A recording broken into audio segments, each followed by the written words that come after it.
Hi students, I am making this video because I have found in the last couple quarters that even after reading the chapters on non-academic sources and academic sources, I have a bunch of students who are confused about the difference between peer review and fact checking, and that a lot of my students assume that almost every published thing is fact checked, and that is completely untrue. Almost everything you read is not fact checked, and we're going to talk about why. I've got my notes over here. I have some show and tell stuff for you over there. But let's just go ahead and get started. So first, let me make sure we understand the terms that we're talking about. So when I talk about peer review, for the purpose of this video, I am not talking about you reviewing your classmates or a teacher reviewing your work. I'm talking about the academic process of peer review. That is discussed in the chapter on academic writing, where we talk about the process it goes through. And we actually use the example of things that come to me since I'm the editor of a peer-reviewed journal. And that's that it comes to me, the editor. I determine whether it's a piece that would even fit in our journal, and then it goes to a couple of reviewers who do a blind review of it to determine whether it's well written, whether it is accurate in terms of its research, and whether it adds to the academic conversation. And that's the big thing. You have to be saying something new. You have to be adding to that conversation, which is something that undergrads don't have to do. But that's really important. So that's peer reviewed. What gets peer reviewed? Academic journal articles. Does that mean everything in a journal is peer reviewed? Obviously not. The letter from the editor that I write about the opening of each journal, not peer review. If I ask someone, like if the new book comes out and I say, hey, would you write a 500-word review of this book for our readers? That is not peer reviewed. The table of contents is not peer reviewed. Editorials, meaning letters to the editor, from the editor, where people are writing to each other, like, hey, that last article you ran, I think needed to better explore blah, blah, blah. Those aren't peer reviewed, but the research articles are. And those research articles include the subset of literature reviews, remember, which is not a book review, not a lit review, but a literature review, which again, the textbook talks about, and I'm not going to take the time to define here, go to the textbook. That's what goes through peer review. Some academic books go through peer review. Some textbooks go through peer review. That depends on your publisher, whether they want to have it go through that process. Peer review is considered, those sources are considered more accurate than a regular book, because a book doesn't go through peer review like a regular book, and doesn't go through fact checking either. So let's talk about what fact checking is. It's not that you, the author, looked back at your piece and went, yeah. Fact checking, as I'm referring to it here, is an intensive process, and it's when someone else who is not the author goes through that text and they check everything. So in your article on page 27, if you say that this guy from this book said this on page 162, that fact checker has to go get that book. Has to make sure that that quote appeared on page 162. And if you said that X causes Y, they have to make sure that that's an accurate statement. Fact checking, especially for long pieces, takes a really long time, and that's why you're not going to see it very often. The things that are most likely to be fact checked are news, and I'm putting an asterisk there that I'll come back to in just a second, and non-wiki encyclopedias. I had a student just last term who did not know there was such a thing as non-wiki encyclopedias, and I'm like, well, what do you think we used before there were wikis? Encyclopedias have always been fact-checked until Wikipedia, actually, and that's why Wikipedia has to have citations and editors. And a warning, Wikipedia tells you not to cite Wikipedia because it's not reliable. Other encyclopedias don't say that because they got fact-checked before. Dictionaries, of course, are fact-checked. That sort of counts for that. And other sites are going to be reviewed for accuracy. So if you go to like the CDC page and you're looking up the latest information on, say, the COVID vaccine, whatever's written there by the CDC staff, you're going to see two dates at the bottom. And one is going to say last review date, and one is going to say last revised date. And what you're seeing is the last time someone went to check that page to make sure it was accurate. And so if you go on it and you see information, but then you look and you see the last time anybody checked it was a month ago, well, then you know all of those numbers were accurate as of a month ago, but of course something could have changed between now and then. And government sites that are giving health information especially tend to be pretty good about reviewing that information and making sure it's accurate for the public. But a bunch of other things aren't. Let me go back though to my asterisks on news. News is fact check. A news article in the New York Times is fact check. A news article in the New Yorker magazine is fact check, because those are long form journalism. But in every source that has news, you also have pieces that are entertainment. Like if you get the paper, there's the editorial section that's just opinions and letters and, you know, movie reviews and shit. And the comics, none of those things get fact checked. Like no one's gonna fact check a movie review because then the fact checker has to go see the movie. Seriously, that's what they'd have to do to make sure that that guy got the name right of so-and-so's fiance character when they say, you know, that character was kind of flat. But we don't do that. So we do it for actual news pieces, not the editorial pieces. We do it for encyclopedias and works like that. The reason why we don't do it for everything, like shouldn't we do it for all books? Sure. Shouldn't we do it for all textbooks? Sure. We don't. It's expensive and it's time consuming. It's very, very time consuming. Instead, if someone just publishes a book like The History of French Cinema, that author signs a contract with the publisher that says they are responsible for every mistake. So if they fuck it up, they're the ones who will get sued. What the publisher's doing is they'll edit the book, meaning they'll go through and they'll make sure when you say consult table 4A that it is actually table 4A and not 4B because you added an extra table at the last minute and forgot to renumber your shit. And they're checking sure you spelled things right. Right? I mean, it's basically like grammar spell checking format review that happens in editing of a non-peer reviewed piece like that. And that's why a book, even though it might be written by a scholar of French film cinema, is not going to be considered as authoritative as a peer-reviewed article about French film cinema, because at least other scholars of French cinema would have had to approve that article, whereas the book doesn't have to be approved by anybody to go out. So as I said, I have some show and tell. But let me start with, okay, this one. So this book is The Simpsons and Philosophy.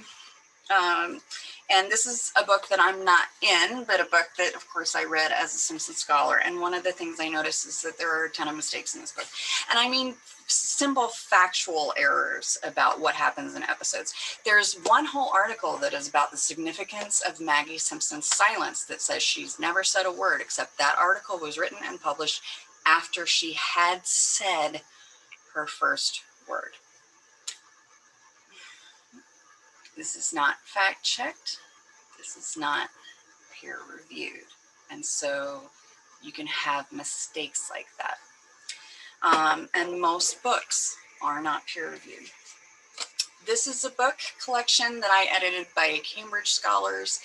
I will never ever publish with them again, because not only is it not peer reviewed, which is sort of, you know, expected for an academic book, but they didn't even do the editing. They left all of the editing up to me and didn't even like give it a second look, and that really pissed me off.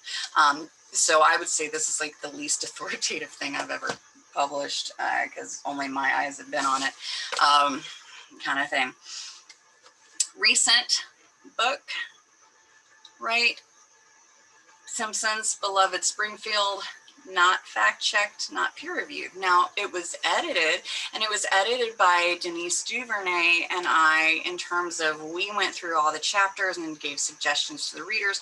So you could argue it's more authoritative than just a single author book, because it did have us sort of screening stuff and fixing stuff, and we are experts on the show. But we didn't fact check it, because remember, that would mean every single article that any of my authors cited, I would have to go read. Every book that they read, I would have to go read. And so fact checking doesn't get done very often. One of the ways that you can sort of think about whether your source is fact checked or peer reviewed is, in fact, whether there are going to be citations in it. So at the end of every single chapter in this book, there's a works cited list. And that's so that you can go, hey, I want to go read more about that. And it tells you where you can go do that. And so that you can check. News sources do not have works cited. Encyclopedias, regular encyclopedias, don't have works cited. Wiki does. That's to, again, help you check something that hasn't been checked. But that's because, of course, for regular encyclopedias and for news, they're counting on you to know that this has been fact checked, that it is accurate, and so you can trust it. Although some news agencies are now arguing that they should include a works cited list too, especially because now there are a bunch of like blogs and podcasts and stuff that sort of pretend to be news, but they're not fact-check news, and so it can be hard for people. I have a journal article in this journal, Shaw Studies. It was peer-reviewed, meaning, right, other scholars looked at it, said this is well-written, this is well-researched, this adds something to the field, she's saying something that hasn't been said before. But again, it's not fact-checked. I was the one who was responsible for making sure that the quote was free from page 26 of that book and not page 27. But, you know, and that's because, of course, when you're a scholar, they're sort of trusting you as a scholar to have checked your shit before you send it into the editor. Does that mean that it happened? No, mistakes do happen. And part of that is because we often forget to self-check on the things that we're fairly certain of, and that's where the mistakes come. And again, because independent fact-checking is time-intensive and expensive. Okay, this is an encyclopedia article I wrote on Terrence McNally. This is for an American Writers Supplement. This was a 10,000 word article. Now this is a specialty encyclopedia, so it's considered an academic encyclopedia instead of a general encyclopedia. It does not have a work cited. It has a bibliography, but it's a bibliography of the works that the author I was writing about wrote. So here are his major plays. Here's this. This was fact-checked. What does that mean? I wrote this encyclopedia article about American playwright Terrence McNally. I talked about all of his major works, many of his minor works. I talked about his themes. I talked about what happened in some of the plays. The fact-checkers had to read every single play that I referenced. They had to read every secondary source that I referenced. And if I said in this play, this character does this and it causes that, they had to go in and make sure that that character doing that is actually what caused that and not something else. And some of the fact-checking stuff that, like when the fact-checkers got back to me, they're like, are you sure you can claim it was this? Because maybe there was another cause. And, you know, that's the kind of really in-depth stuff that we had to do. But that's why people are always going to trust a specialty encyclopedia over basically anything else that could come out about that. Let's see, what else did I want to talk? Okay, how to see if something is peer reviewed. So if you're in the library database and you say, I want to narrow down to my peer reviewed sources, when your results come up and it says peer reviewed, it just means that the journal is peer reviewed. It does not mean that the specific piece you're looking at was peer reviewed. Because if you're looking at a book review, movie review, DVD review, play review, a letter from the editor, a letter to the editor, something called perspectives, something called opinion, something called comment. You are not looking at a peer-reviewed article, and so you have to be smarter than that. The best way to check if something is peer-reviewed is to actually go to the table of contents. So I'm holding that up now. You should be able to see that. And then the first thing you see is it says notices. Those are basically just announcements. And then you see the introduction from the editor. Notices is not a peer-reviewed article. His introduction is not a peer-reviewed article. But then we have a bunch of peer-reviewed articles. We go on to the next page, bunch of peer-reviewed articles. And then we've got selected bibliography of writings about him. That's not going to be peer-reviewed. And notice then we have a bunch of reviews. These are not peer-reviewed. But everything would come up in a library database search as peer-reviewed because the journal itself is. So go to that table of contents. If it's short, it is probably not peer-reviewed. And the big mistake a lot of students make is when I ask them to find a source, when they come upon real peer-reviewed sources, they're like, that's like 20 pages. I'm not going to read that. I'm going to find something that's 3 pages. Well, then that's not peer-reviewed.